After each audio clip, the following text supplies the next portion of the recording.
Welcome to this YouTube session.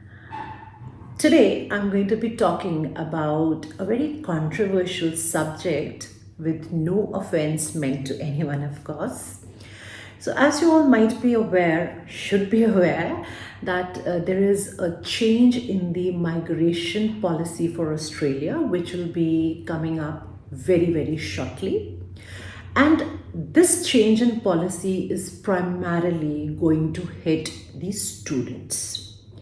Now, we have seen that so many students have gone to Australia in the past as students while their genuine intent was never to actually obtain an education but to obtain permanent residence in Australia.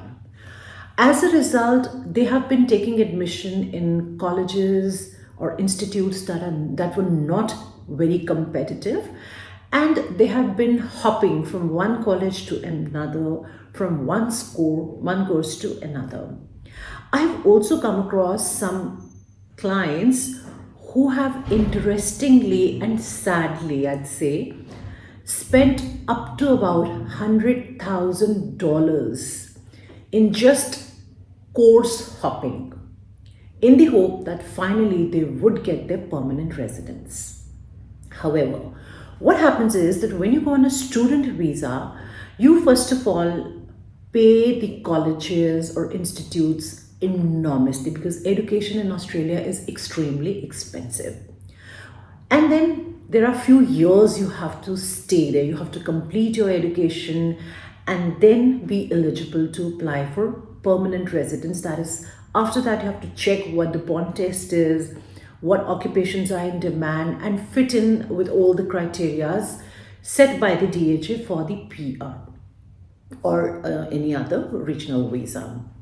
Now, in the process, you've spent a lot of years in Australia, you've spent a lot of money, and there is a huge possibility that by the time you come down to becoming eligible to apply for permanent residence in Australia, the immigration rules, or let's say the occupation lists, have so drastically changed that you may no longer be eligible to apply for permanent residence again.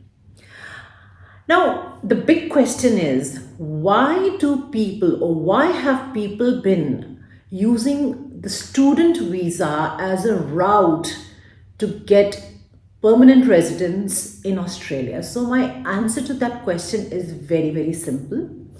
The first lure is that through the student visa, they're happy that they will be landing in Australia within a couple of months, whereas the permanent residence process, or let's say the skilled migration process, takes a little longer. Two, they are given this false assurance that the moment you land in Australia and you begin, or let's say commence studies, you become an onshore student and you immediately enjoy all the benefits extended to onshore students. So that is so not true. Finally, the immigration department has heavily cracked down on those using student visas as a means to seek permanent residence. Therefore, if any of you is considering doing the same, please think it over.